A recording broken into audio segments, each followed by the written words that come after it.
पूरे ब्राह्मण समाज से कहना चाहता हूं, क्षत्रिय समाज से कहना चाहता हूं और सर्व समाज से कहना चाहता हूं, चिंता मत करो, हम लोग हैं।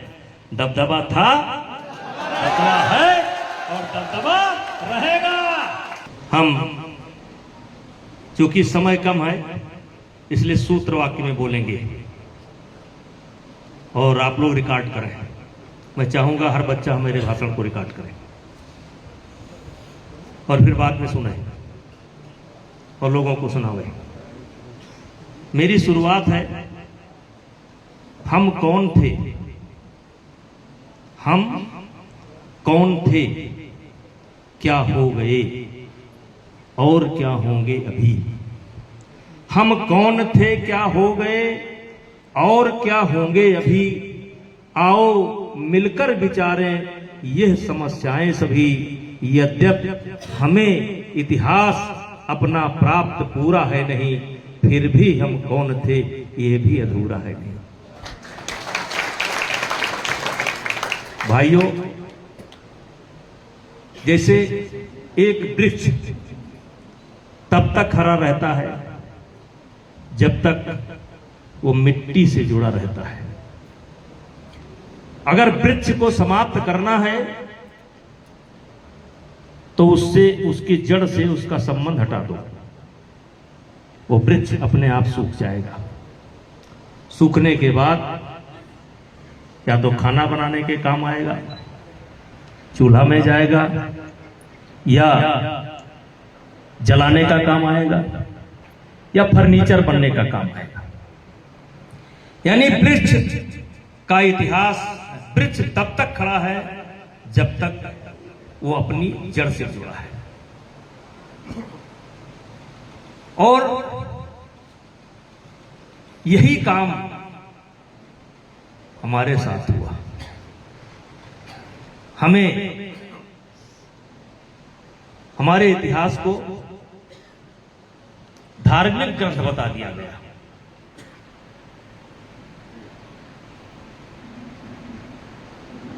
सांप्रदायिक बता दिया गया। चलिए, तो हम कौन थे, क्या हो गए और क्या होंगे अभी। भाइयों, हम सतयुग में भी थे। पूरा डिटेल कथा है मेरे पास, लेकिन सतयुग भी हमारा भी ही इतिहास है। त्रेता भी हमारा ही इतिहास है। द्वापर भी हमारा ही इतिहास है। अब 1957 तक हमारा ही इतिहास है। हम कौन थे? हम सतयुग में भी थे, ध्रुव और प्रहलाद के रूप में थे। हम त्रेता में राम के रूप में थे, परशुराम के रूप में थे। हम द्वापर में कृष्ण के रूप में थे, भीष्म के रूप में थे, अर्जुन के रूप में थे।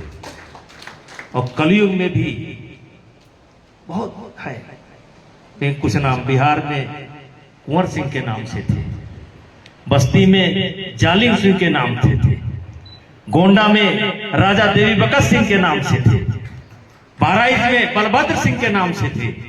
यहां भी कोई ना कोई रहा ही होगा। यानी ब्लॉक स्तर, जिले स्तर से लेकर के हमने 1957 तक हमारा परिचय यद्यप बहुत मिटाया गया, लेकिन जो शिलापट है ना लगा हुआ है स्वतंत्रता संग्राम सेनानियों का, वो हमारा ही इतिहास है।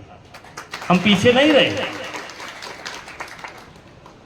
और यहां तक हम इसलिए कहते हैं कि हमें दब कर रहने की जरूरत नहीं है, हमें मुंह लटका कर रहने की जरूरत नहीं है। जिनका इतिहास नहीं है वो अपना इतिहास खोजें। हमारा इतिहास था, रहेगा, है और रहेगा। दुनिया की कोई ताकत इसको मिटा नहीं सकती है। हमको मिटाने की कोशिश हर युग में हुई है। सतयुग में भी हुई, त्रेता में भी हुई, द्वापर में हुई, कलयुग में हुई। तो हम कहना चाहते हैं, हम कौन थे, क्या हो गए और क्या होंगे अभी। आओ मिलकर के विचारें ये समस्याएं सभी। यद्यप हमें इतिहास अपना प्राप्त पूरा है नहीं, फिर भी हम कौन थे ये भी अधूरा है नहीं। मेरे भाइयों, महाभारत के बाद थोड़ा सा समय ऐसा आया कि उस समय का इतिहास लगभग शून्य के बराबर है, 1,500-2 हजार वर्ष। लेकिन सिकंदर से भी हम लड़े और मीनांडर से भी हम लड़े, हूणों से भी हम लड़े, मोहम्मद बिन कासिम से भी हम लड़े, गजनी से लड़े, गौरी से लड़े, मुगल से लड़े, अंग्रेजों से लड़े। और 1857 में एक साजिश हुई हमारे साथ, लिख दिया गया, साबरमती के संत तूने कर दिया कमाल।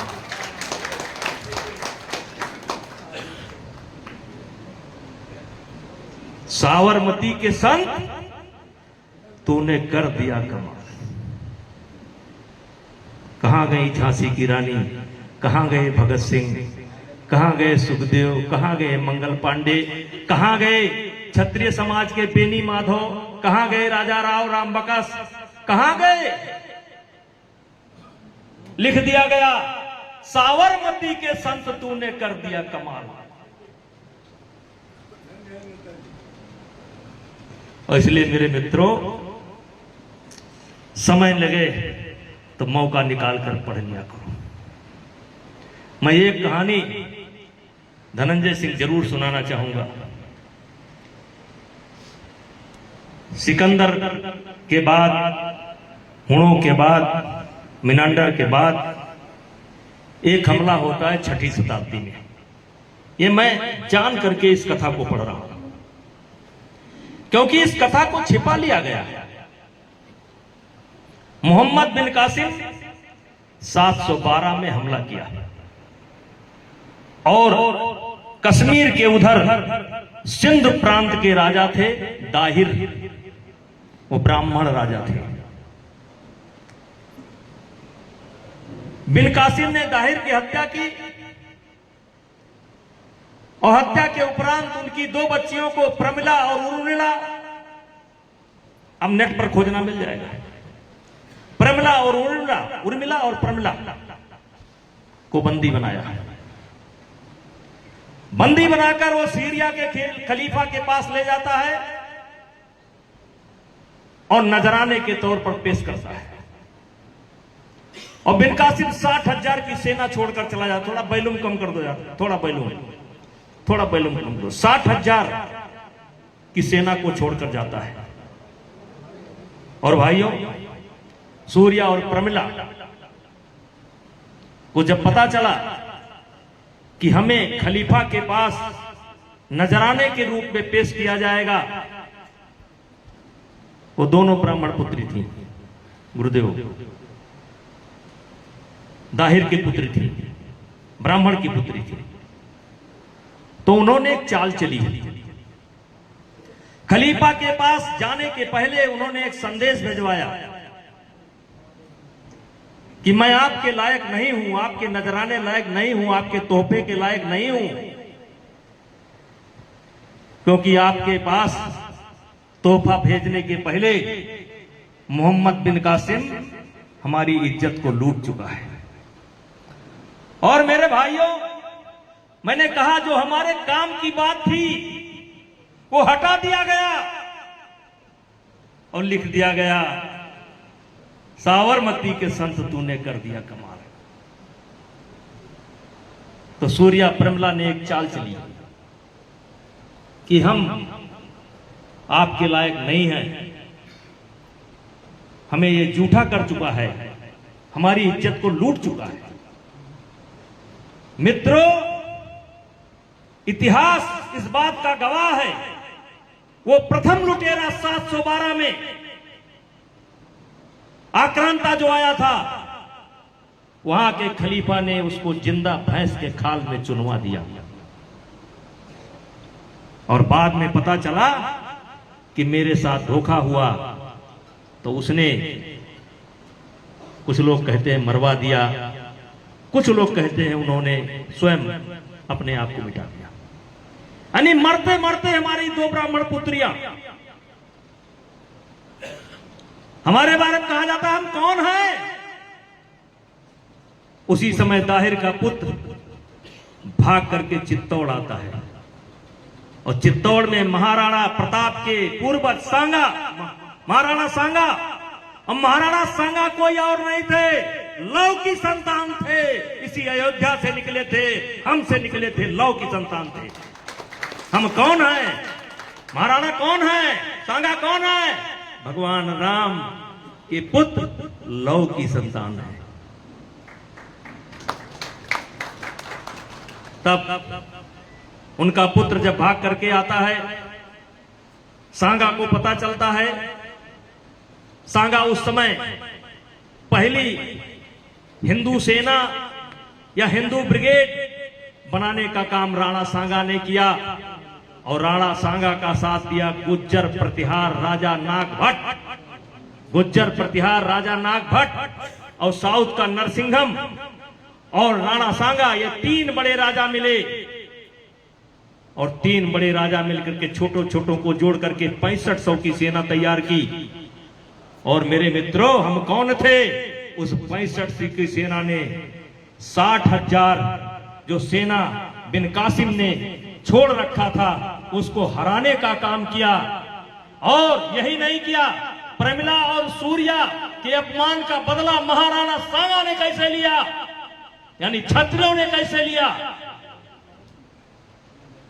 ईरान तक हमला किया। यह आज का रावलपिंडी बप्पा रावल का बसाया हुआ है। ऐसे चौकियां बनाते आए और 35 मुस्लिम राजाओं को हराने का काम किया और सबकी लड़कियों को राणा सांगा ने ब्याह करने का काम किया। 1-2 प्रमिला और सूर्या के बदले उन्होंने 35 मुस्लिम राजाओं की बेटियों को अपनी पत्नी बनाया। ये क्या संदेश निकलता है? ये क्या संदेश निकलता है? कौन जुड़ा?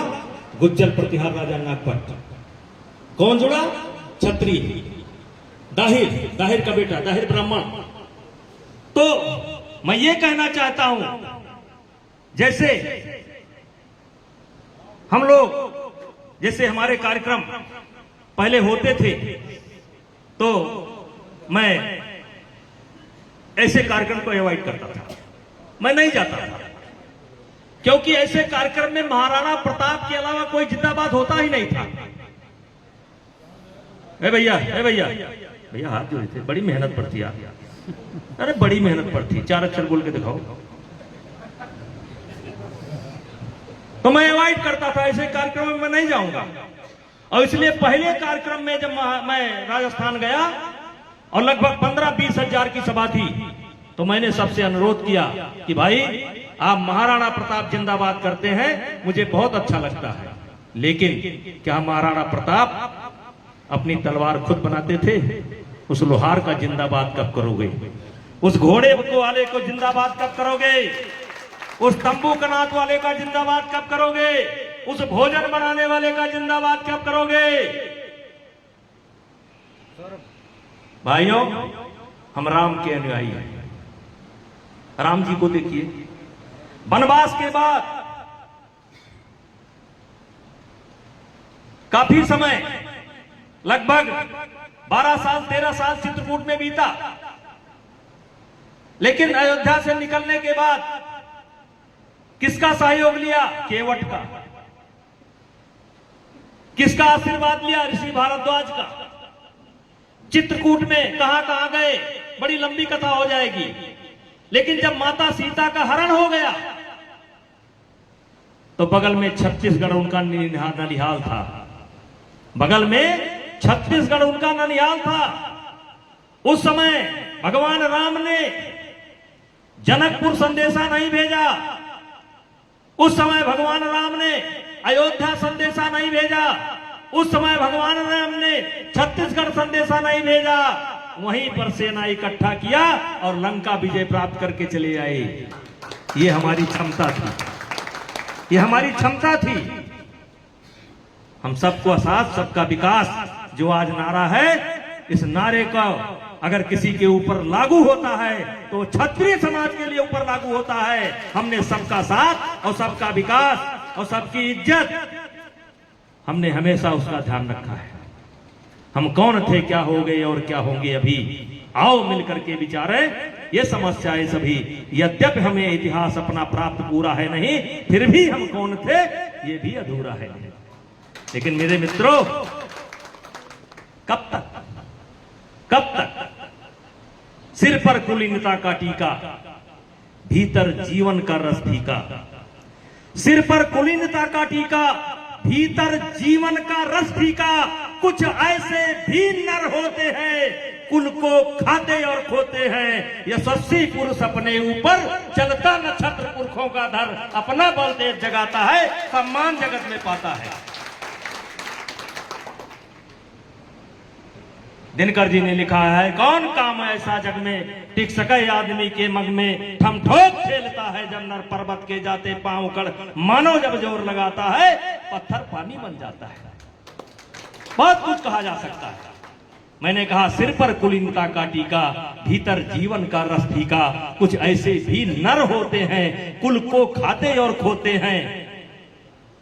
यशस्वी पुरुष अपने ऊपर चलता नक्षत्र पुरखों का धर, अपना बल तेज जगाता है, सम्मान जगत में पाता है। तो अब करना क्या है?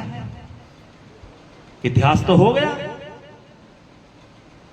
1957 तक हम बड़ी मजबूती से रहे। संविधान सभा में 242 सांसद थे, उसमें सबसे बड़ी संख्या तो नहीं, लेकिन दूसरे नंबर की हमारी थी। हम कालिदास की तरह बैठ करके डाल पर उसी पेड़ को काटते रहे। 563 565 रियासतें हमने दे दी राष्ट्र के लिए। फिर कानून भी बनाए, हमने माना। विश्वनाथ प्रताप सिंह कुछ करके गए, हमने माना। अटल जी कुछ करके गए, हमने माना। वर्तमान भी कुछ कर रहा है।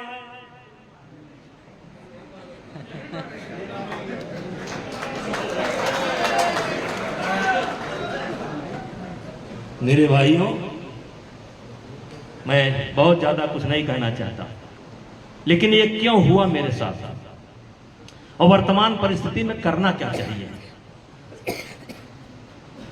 गोस्वामी तुलसीदास जी ने एक चौपाई लिखी है, हनुमान चालीसा। उसका पहला दोहा है, श्री गुर चरण सरोज रज, निज मन मुकुर सुधार। मुकुर माने शीशा, तो गंदे शीशे में चेहरा नहीं दिखाई पड़ता है, तो शीशे को साफ करना पड़ता है, तब चेहरा दिखाई पड़ता है। तो ऐ मेरे बच्चों, अपने मन के शीशे को साफ करो, मन के शीशे को साफ करो और पूछो हम कौन थे, क्या हो गए। किससे पूछो? अपने आप से पूछो। दूसरे से पूछने की आवश्यकता नहीं है। इसके अलावा आपकी जो भी समस्याएं हैं, दूसरे से पूछने की आवश्यकता नहीं, अपने आप से पूछो हम कौन थे और क्या होंगे। अपने आप से पूछो। और इसके लिए आपको थोड़ा गंभीर होना पड़ेगा। गंभीर, थोड़ा 5 मिनट के लिए थोड़ा सीरियस होना पड़ेगा। रोज पूछो हम कौन थे।